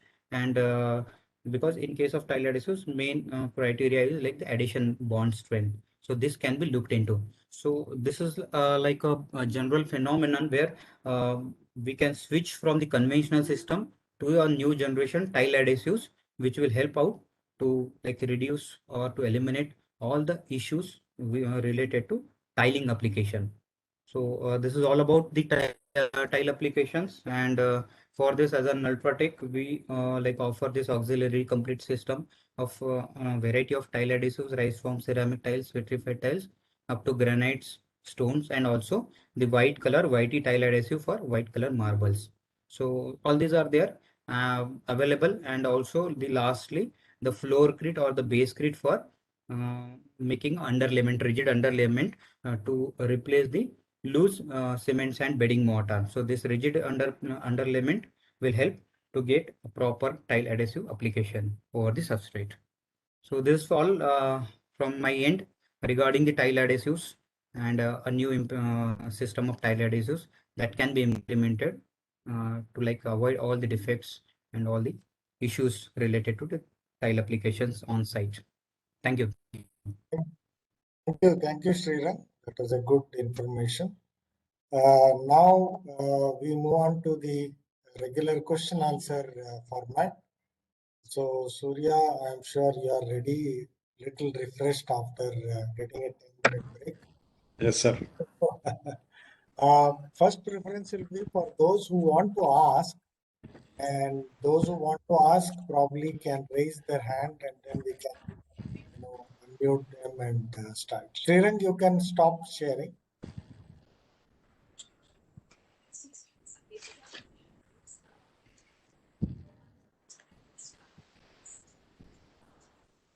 Srikant Chanal, I think they can unmute themselves and ask, right? Or should we? Stanley Nathan. Yeah, Stanley Yeah. Nathan, you can ask. Sir, good evening to all. I just go through quickly. Sir, when it comes to the financial aspects, they do auditing every year. Where it comes to, I have noticed all the unprofessional practice in part of here in India. I was there in Dubai for 20 years, and I know quality of work, how they manage, because most of them are Western designers. My question is, why don't we have a technical audit on every construction projects? Like if the road is built and in 5 years it is collapsed, actually it has been designed for 20 years, 25 years. Similarly, many buildings. Why don't we have that kind of audit every year? How much the initial, what was the budget was set, why it was overrun, why it is overcost, and why it is delayed? And this kind of auditing should be given on every year or at least for 10 years. Then they can avoid these malpractices. So what is your advice, sir, for that? Why don't we are doing it? Can we ask for that? You are correct. Actually, we have vigilance departments in the government and in the private sector. Unfortunately, this is not happening. But in the government, it is very much required. But the same government engineers auditing the government projects and giving the reports. So if we bring in the accountability, the missing link is accountability everywhere. So the accountability can be brought in only by an act of the government. So that we have to bring in. That's why my focus point was bringing in the professional engineers bill in our country and bring all engineers working in engineering under this, under its ambit actually. Then we can make them accountable. Yeah. Radhakrishna. Yeah, Radhakrishna, you can unmute yourself. Surya Prakash, very good presentation on all aspects. I introduce myself as Radhakrishna. I am working in the Irrigation Department, state of Andhra Pradesh. Okay. All the things that were told by Surya Prakash are excellent. He has brought out all the things forward. What I feel is there should be a transparency in all activities of construction at country level. There shall be an ombudsman at country level who can have access to all the activities, all the documents, and the RTI applying for some document shall go. Every document, every activity shall be available online. Yeah. Online to every citizen of the country. That will bring more transparency. Once you put the documents in the websites at country level, and one person is checking all the things, then the system will automatically come to a good position. It's a good And suggestion, one more thing is, Radhakrishna. yeah, one more thing I want to tell is G2G agreements are very vital. B2G, B2A, A2G, whatever it is, all the people working in the industry, in the field, they should sign invariably. They should sign the agreement from top to bottom. suppose if there are 1,000 engineers working in a project, everybody should be signing one agreement, and that document should be available in the website, that this person is responsible for this one. And one can see a drastic change in the all activities. G2G agreements are missing in our department, in our government. Between wings of the department, it is necessary. Between wings within the department, it is necessary to get the good output. That is lacuna. That is lacuna I observed. Invariably, everybody should be signing an agreement, and it brings accountability to the system, to the person and to the system. And one ombudsman at country level, who should be having a data of all structures, all irrigation, all infrastructure details in toto shall be available with him, and he should be able to develop an intelligent system, intelligent data, that so and so building at so and so location will be crumbled or will be down by this time, and take care. And he has to give suggestions, proactive work, suggestions that this building should be demolished, at least 1 year notice. That is a proactive, intelligent system, intelligent data system. If it is developed, it will be very nice. It will be very good. Yeah, good suggestions, Radhakrishna. I made note of them, and I'll incorporate in my future things about these points. Thank you. Any other questions? I can just. Yes, sir. Tripathi. Sir, yes, sir. Sir, when I see the contracts and other things, because I have been into all these sides of the table, what we feel like I have seen that when there is a rehabilitation done of the buildings and other things, there is no responsibility of that rehabilitation. And the rehabilitation is also done just by the visuals or other, whatever is the experience, people say experience. So there is no scientific basis of how this is designed and how it is done. And later on, the methodology has been adopted. That also is not, that is being suggested always by the people who are like either they are the chemical supplier or the people who are, because it is not there's no particular standard of doing that type of working. So in that case, there should also be a, and one of major thing which I see in EPC contract also, when they are completing the contract, in that some monitoring is also done, like they have to monitor that quality of the work which has gone by putting this one automations in that. So that also is being done by the contractor himself. It is like you giving the key to the people who are themselves declaring that yes, they have done the work. Okay, but there is no third party sort of a thing. Like suppose you are doing a rehab of a pipeline. After that, you are doing the camera. Later on, nobody checks that whether it has been done properly or not. There is no third party who comes and checks it. And later on, after 5 years or after, you don't go back also to see the things, that whether things have been repaired or how things have been done.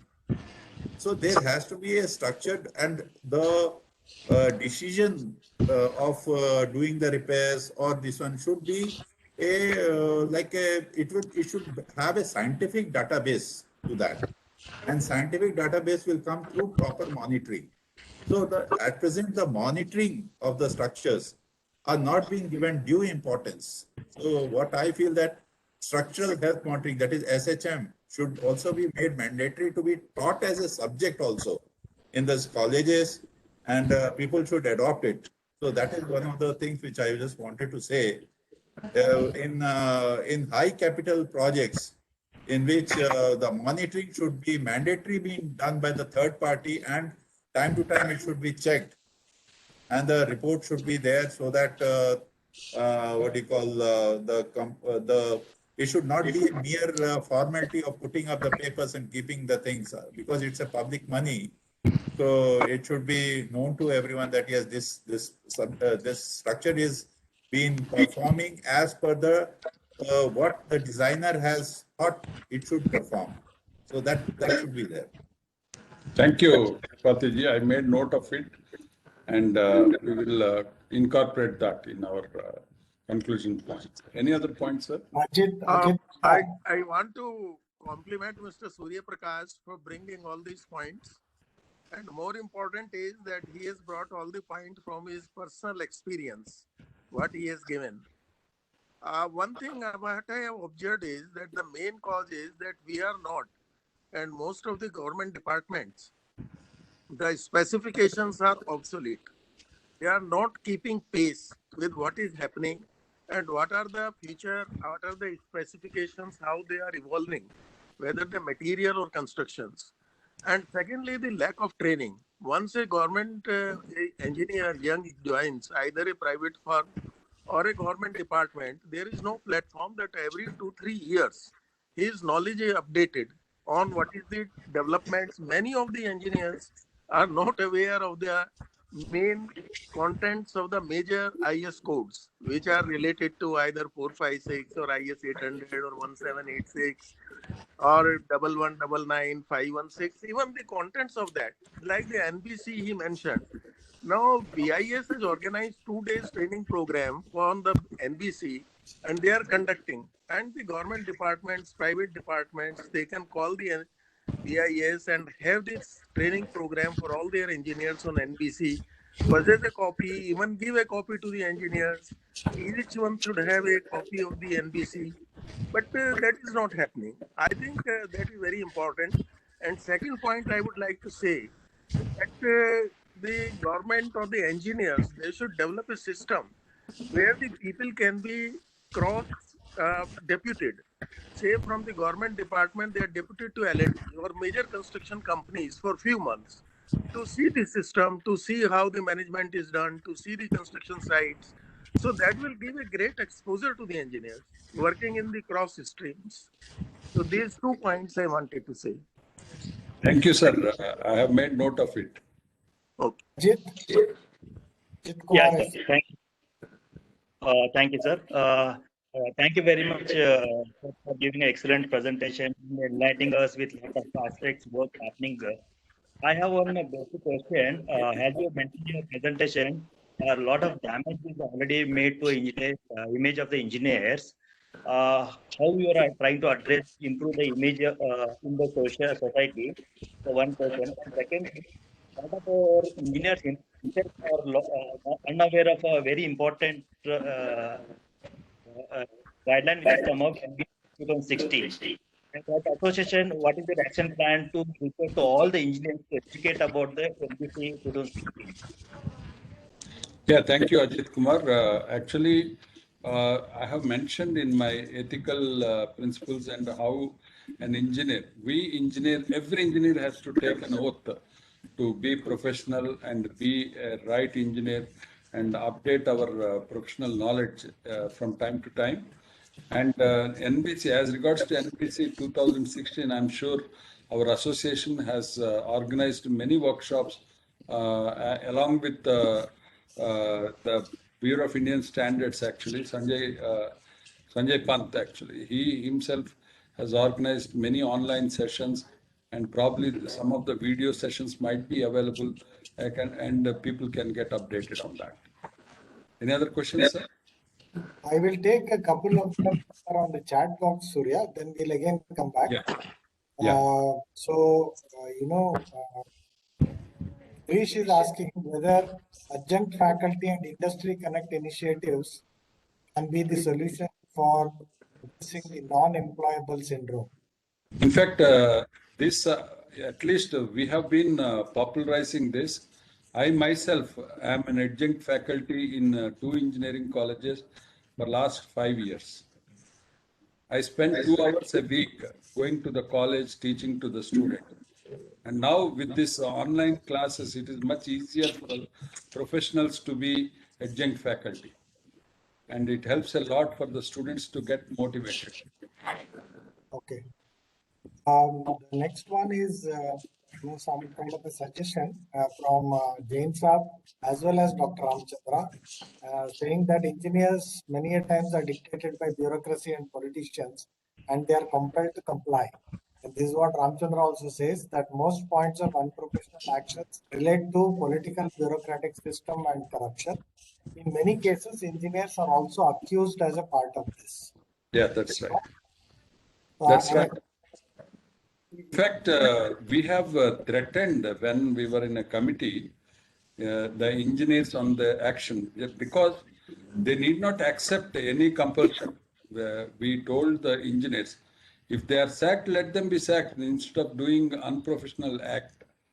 But unfortunately, everybody is scared of their job, and they are being they are accepting the dictates from all the politicians and bureaucrats, and unfortunately, this is all happening. So engineers have to be strong. This is what is our point actually.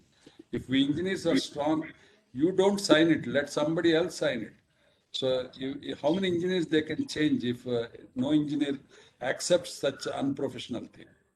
So when such resistance is happening, these cabinet decisions are going on. At least I know in one project, within a month, the cabinet meeting is conducted again to amend the project cost by 25%. How it can happen? So engineers should resist such actions actually. Tanu Das is asking whether architect can practice supervision of construction. Yeah, that's a tough question. Actually, Architects Act does not give them the that provision actually to have it as exclusive right. And if we study the entire construction scenario, 99% supervising is done by engineers actually. There are very few occasions I have come across architects supervising the project. No, but They want to lead the project. Engineers, architects employ civil engineers to supervise. They take the fees. Architects That's right. take the. That's what I mentioned actually. 90% of the work is done by engineers in the projects, and 90% of the fee is taken by the architects. Engineers are paid 10% in private projects, of course. And even in government projects, unfortunately, most of the NITs call for architects recruitment even for infrastructure projects. That is an unfortunate thing happening. That's why engineers have to educate our own fellow engineers working in the government department. That is the reason why precast is not coming up very fast. Exactly. And because nobody wants to give the structural engineer the fees and the cost of making the fabrication drawings. That's and right. Every great chunk is being kept by the architects. So this is one of the great barrier which we have to cross for even the precast things which have to, because precast also gives lot of respectability to engineers when we do the fabrication and do the things. So at least I propagate precast in a big way to do that. So people have to take into consideration the fees distribution also should be made properly. That's right. Like such a large projects like parliament projects, not much of the precast is being put in because it has not been planned in a way in which precast can be used in that type of construction. Such decisions are taken by the politicians, sir. I have come across, I interacted, and the minister or head of the state will take a decision. No, I don't want precast. So engineer has no say actually, and our department engineers have to put their foot down if it is advantageous.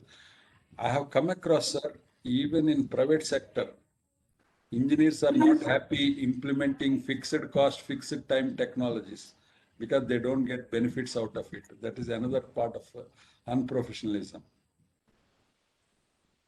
Vishwanath, you want to ask something? Sir, good evening. Vishwanath here. I work for Military Engineer Services. It's a defense. It's a department under Ministry of Defense. So my question was, I have heard to Mr. Jain and other colleagues who are here. So see, basically, we come under the pressure of the urgency. Nowadays, the most common demand, either from the user end or from the government side, is basically the to squeeze the time what we have. It has been designed for. So there, the role of the engineers is very, very important in adopting the right technology to fit into the time. So we have been hearing a lot of projects being finished within 6 months, 1 year, with the best of the technology and of course the time management. So that is where our role becomes very important. And I think if engineer can decide on this aspect, and if they can adopt a proper technology in the beginning of the or during the planning stage of the major projects, I think these type of compromises can be avoided. Vishnu sir, because you mentioned MES, I worked on an MES project where I have gone against the norms and given a DPR which was approved by end user and the department, and that's how we could complete the project on time. If engineers are respected, many examples I can quote where engineers dictate the technology, dictate the procurement methodology, because we understand each project how to deliver. And if engineers are in the forefront, we can deliver if we work professionally. It is possible, sir. Yes, thank you. Any other questions? Yeah, Girish. Yeah. Thank you, sir. Basically, I have a couple of quick questions and clarifications. First one is with respect to the adjunct faculty.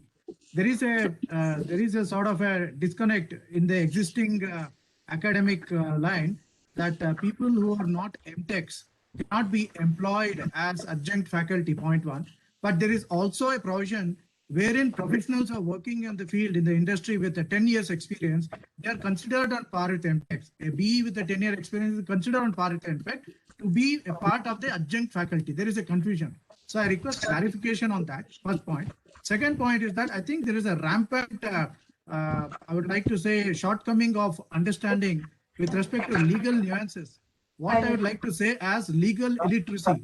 Many times we do not know how to proceed against an injustice. One thing is with respect to RTI, but once RTI has been received and it is evident, then how do you proceed? Because 80% of the PILs filed in the case in the courts are rejected because of very poor drafting, or there is no case in point there. They don't have a case. It looks per se like that. So I think legal illiteracy is something which we need to address. And the third and last point I would like to make is, a lot of us are also not aware of the constitutional provisions of fundamental rights, which offer us adequate provisions with respect to practicing our profession. I think these three things, how do you feel that we can overcome these type of shortcomings which are very vital to the present cause of bringing Thank you, Girishji. Actually, coming to the adjunct faculty, definitely now AICTE earlier has allowed 20% of the faculty to be adjunct, and after that they have relaxed successfully. Managements have managed to get relaxation for this faculty 1:15 to 1:20 actually. So then the need for adjunct faculty has gone for the management. There is no pressure. So we as association or professional should approach the colleges, convince them about the benefit to the students about this adjunct. Then this norm of BTech or MTech doesn't matter. It will depend only on the skill of a person who can teach. That is point number one. Point number two is legal literacy. I already mentioned in my presentation, if you have seen, the all associations together should have a legal cell to help the engineers in this fighting the legal cases or arbitrations and all. Number three is the practicing professionals. The Engineers Act is the only solution actually to regulate the profession of engineering practice. GS Raju, I think he wanted to ask. Thank you.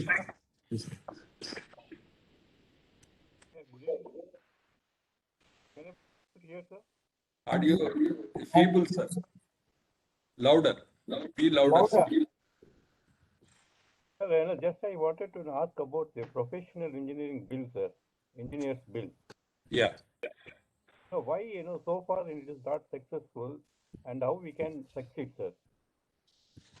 Yeah, good question, sir. Actually, 2009 it was to be enacted. It has come to the final stage almost, and somehow it didn't happen. I don't want to mention the reasons. But in 2020, also again, it is almost happening.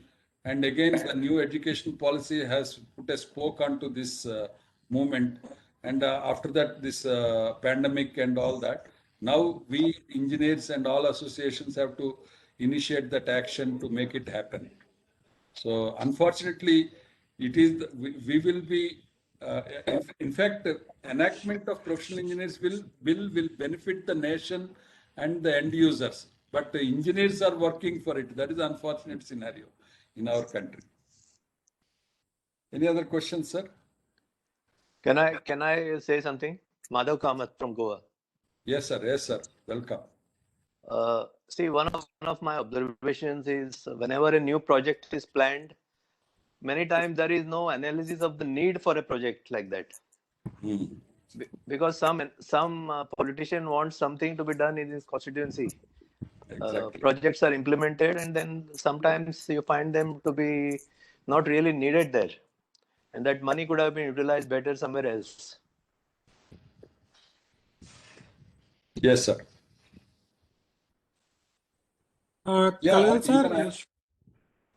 Yeah, please, somebody else.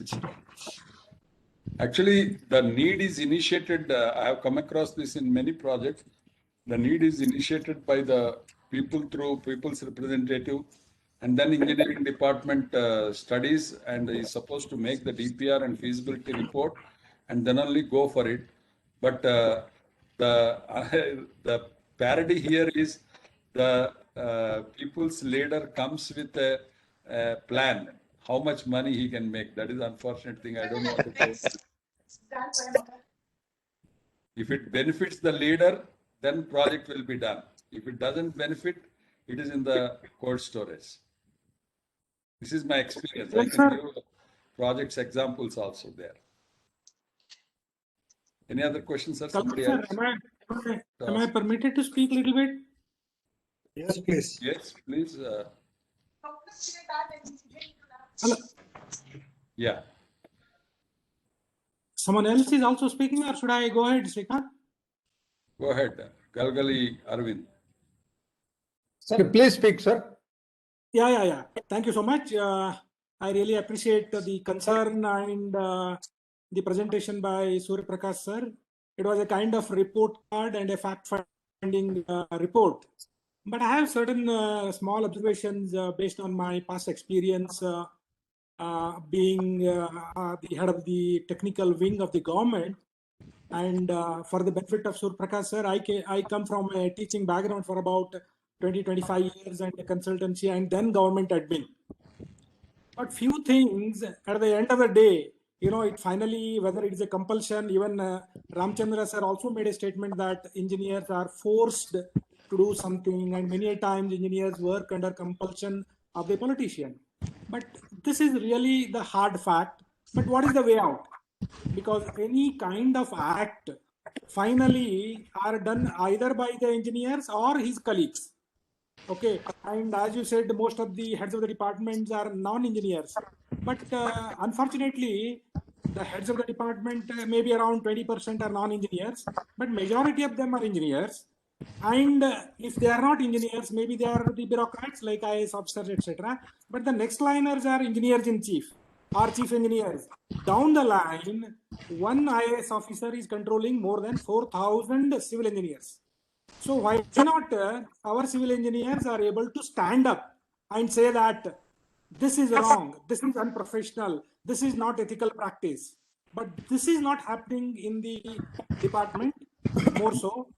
And why this is not happening? Because there are so many reasons. One of the reasons could be they don't do the homework, they are not capable, they are not updated their skills, knowledge, etc. That is the first part. Second part, there is nobody to support the good cause. If one engineer is singled out by the politician, if he is punished, the other fellow engineer should come forward and say, when he is being kind of singled out, I am standing by him. So this also should be there amongst the unity amongst all the civil engineers. because no amount of act or a law, because there are already so many laws. Third party evaluation is there, technical committee is there, vigilance committee is there, comprising not necessarily the people from the government. It contains people from academician, institute like IISc, because I was a part of it. So we really got a lot of people from private as well as the academic background. But still, things are controlled by the head of the department like an engineers. So my point here is, unless we as an engineer have an integrated or integrity and honesty at an individual level, no amount of act can bring in any professionalism or any change in the quality of civil engineering practice. So what we need to take about is, let me be honest at the individual level. One man can change always. Like Sir Surya, he was honest to the core. He was a single person. There are so many people. He is Sridharan. He is a single person. He can make a dent. There are so many other people who you also presented. But why not we create so many Sridharans? Why not we create so many Vishwesvarayas? This is the crux. This is the problem, where all of the civil engineering fraternity should create a role model, which is missing. We should have strength and bold enough to stand up and say that, yes, I am for the integrity, I am for the honesty, I am for the professionalism.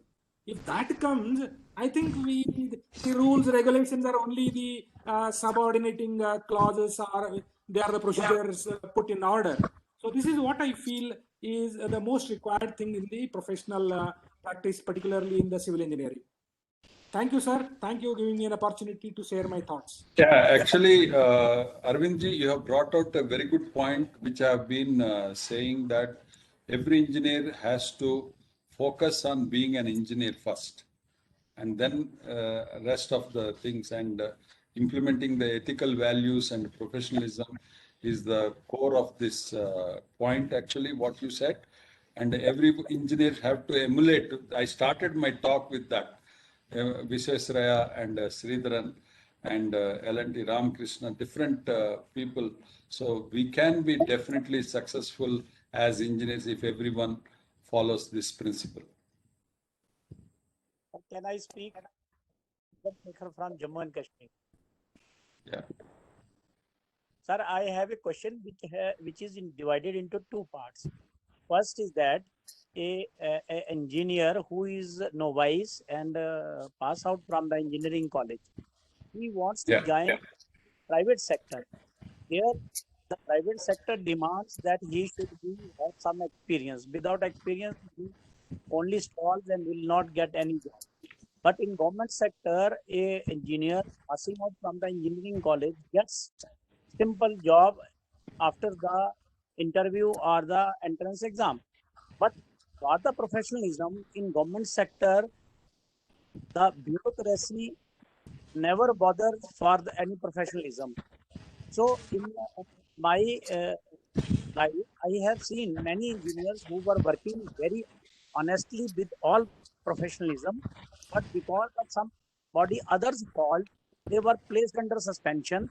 Even the senior engineers to that guy could not come forward to help him. So he want to leave the government job and want to join the private sector. But in private sector, they want the experienced guy.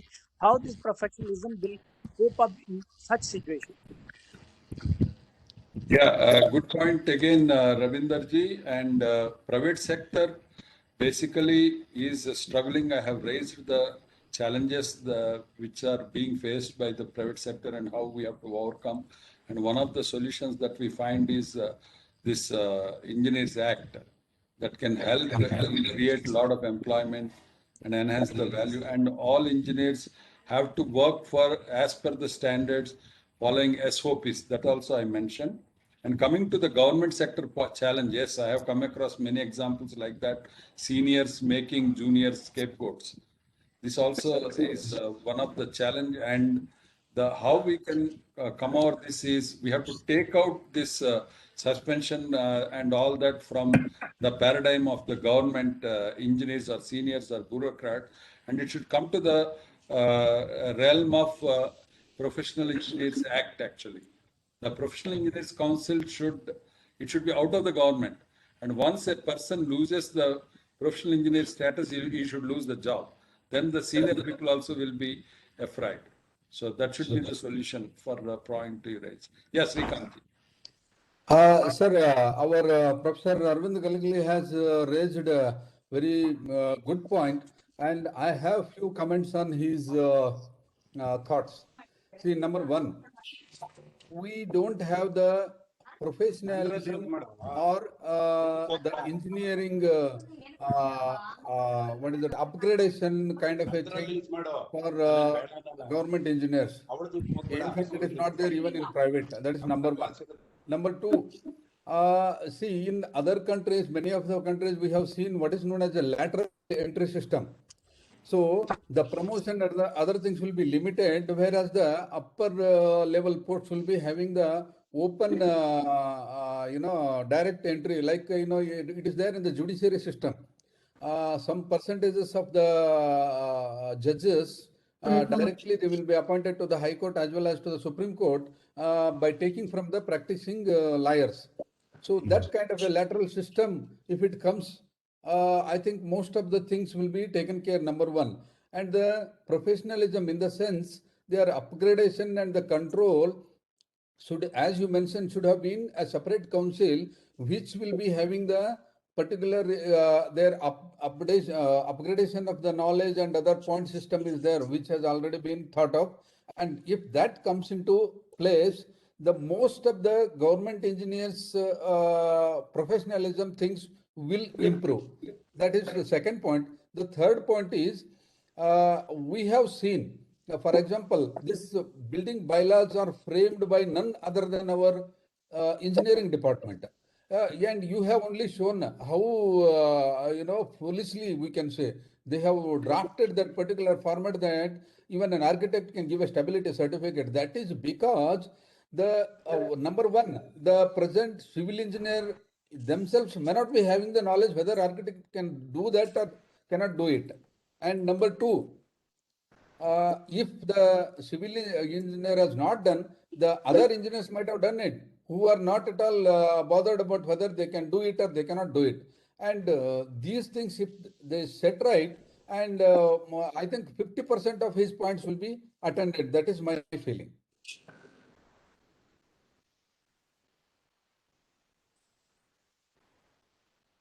Anyone else? Hello. Can I say something? Just 1 minute. Meghal Karekar has raised his hand. After that, please.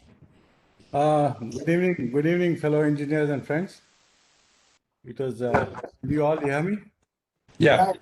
It was great to hear Surya Prakash share his experiences. I have a few points to make because even we do a lot of work for the defense and for the public sector and for the PWD, etc. First thing, the e-procurement system which has been put in place, especially the pre-qualification part, I feel the ACC should pick up a few documents, e-procurement documents, pre-qualification documents, and go through these documents and put it up to whichever concerned government department as to the flaws in them. So mainly, I'm sorry to say, but these pre-qualification conditions are set up generally by some consultants advising the departments so that that consultant gets appointed for the job. Okay, so that is one jig which has to be broken, and ACC can do it by selecting a few documents. I can select a few documents and give. Like, though you are pre-qualified, you will not be pre-qualified. It's not the question of, and most of the documents want an architect to be pre-qualified, not an engineer. They're generally looking for architect's qualification, not the engineer, and they're just looking at the architect's staff, what kind of staff he has, and everybody fills up a big list of staff and all that. So the e-procurement system is totally, I think, incorrect what is going on. For preparing the DPR, who is the consultant to be appointed for preparing DPR? Also, there has to be a proper selection. And that is generally fixed. I'm sorry, all fixed, and that is where I think bodies like ACC can play an important role by directly giving public statements on any e-procurement document which is coming out. Regarding this architects giving stability certificate, I no doubt I also practice along with an architect as a partner, but the architect, yes, I do agree, they don't know what they're signing. Our firm, okay, I am there, so I know what you're signing, but have you seen the stability certificate? What the stability certificate calls for? What is the checklist of the stability? So nothing is mentioned there. It is just one statement on a piece of paper. So that is why the architect is just signing. If there is a checklist attached to the stability certificate, then I'm sure even if an architect has to sign it, he has to consult an engineer before signing it. So format of the stability certificate itself has to be worked out properly. I do agree with you, sir. Just a minute. I will clarify, sir. Meghal Karakar's comments on that stability certificate, which I obtained through RTI, that it is very clearly mentioned that the building has been completed and the design has been done as per IS 1893. That code is also mentioned. And if that is the thing, it is not just a piece of paper, sir. He has made a commitment that it has been designed for earthquake resistance. No, I'm saying they should. You can quote one. Safe and stable. No building is designed only based on one code. It is not only 1893, sir. You need various codes to design one building. Meghal, I want to clarify here. As per National Building Code, a stability certificate has to be signed by structural engineer only. And the structural engineer competence is defined in NBC, and the architect has no competence to sign stability certificate. So it's a totally wrong thing, and there is no point. We have got through RTI, and we have to see the next course of action, how we can proceed against that. The stability certificate format has to be also fixed. That's what I'm telling you. Can I say something, please? Yeah. See, if the architect has given a stability certificate, who is responsible for the structural design? No. First of all, it is against the law, actually, against NBC, architect signing stability certificate. That is the point. But since this is already being done and accepted by the approving authorities, both have to be questioned. Who is responsible for the structural design? Now, what he's asking is, they can easily escape. The architect can escape, saying that it is not his knowledge. And why do they give the stability certificate? Approving authority. No, that's an anomaly actually happening. We have to question. So that's why that format of the stability certificate has to be changed totally. And no. Sir, there is one class. Yes, format changing. You should not allow architects to sign stability certificates which certifies the structural design. Yeah. Sir, let me come in. I would like to state, I'll just try to wear a legal counsel's hat and tell you that if the architect has signed the stability certificate, and God forbid, if the building is compromised with respect to safety, then the architect, it's a clinching evidence that the architect will be the accused one in the FIR. Point one. Having said that, the architect can always say that he has a structural engineer, in which case the structural engineer role has to be proved there. There, the roles and responsibilities, the written statement, all that should be evidenced clearly. Now, coming back, if the architect certificate has been mentioned by the authorities, then the authority also vicariously responsible for the act of failure of the building, and he should also be made a party to that particular FIR or the case as to why the building collapsed, and any liability should also accrue to the bylaw authority as well as the architect as well as all the people involved in that particular building. This is the legal position. It all depends on how you present your case, and if you take a right legal counsel, if I'm your legal counsel, example, that I will take a position which I know will be very solid for my client. Likewise, if I am from the other party and I want to absolve my client of any vicarious liability, I will take a position accordingly and build up my evidence. So it all depends on how we lead a case in the court of law. because court of law goes just by the evidences that are being, presented to you. Therefore, please build up your case properly, evidence it properly. Thank you. Girish, what is being talked is that prima facie he is already accused number one. Building need not fail. The NC doesn't permit him to sign, and he has signed. That is the end of the story. Where are you going to the end and collapse? Right now, when he signs, he is accused number one. So his action should be taken against him, even if the building doesn't fail. This is full piece again. No, but you need to build up a case. Now, what is the cause of action? There is something called the cause of action. Sir, if something happens to the building, then only. Sir, can I come in? Can I come in, sir? We are going legal on this point. It's out of purview of all of us, and no point in discussing on the legal aspects of it. But definitely, as Manmohan said, it is not in the purview of architect. As I mentioned, it should be closed there. We'll move on to the next point, please. Just one more suggestion. Yeah. What Surya Prakash had mentioned earlier, I think it is right for the ACC to form a legal cell, because a lot of engineers have a lot of issues with the various departments they work for as contractors or engineers or consultants. And the legal guidance cell, I think, should be made in ACC, because for claims and settlements and disputes. So this is a very good point that you suggested, and some kind of a legal cell should be formed to assist the engineers as contractors. Made a note, Megan. I request organizers to conclude the session. Yeah, I in fact wanted to say that although there are some more hands raised, we have exceeded by more than 20 minutes. So I think I should pass it back to the organizers to propose the vote of thanks. Thanks to all who are very enthusiastically participating.